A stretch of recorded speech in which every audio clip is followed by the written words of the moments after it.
লালমনিরহাটে ৫ উপজেলায় বিভিন্ন এলাকায় ভাইরাসজনিত ল্যাম্পি স্কিন রোগে আক্রান্ত হয়েছে কয়েক হাজার গবাদি পশু। বিভিন্ন উপজেলায় একের পর এক মারা যাচ্ছে গরু।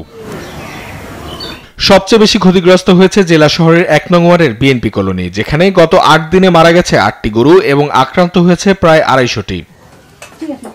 অনেকে ঋণ ও অন্যের অর্থে কেনা গরু বাছুর হারিয়ে অসহায়। খামারিরা জানান, উপার্জনের মূল মাধ্যম প্রাণীগুলো হারিয়ে এখন তারা পথে বসার ঝুঁকিতে পড়েছে। প্রায় এক সপ্তাহ এলাকায় ৭-৮টা গরু মারা গেছে। আমার খুব কষ্ট পাচ্ছি। আমার বাছুরের যে চেহারা ছিল, একবারে বাছুর আমার লম্বা লম্বা পশম ছিল, চেহারা খুব সুন্দর ছিল।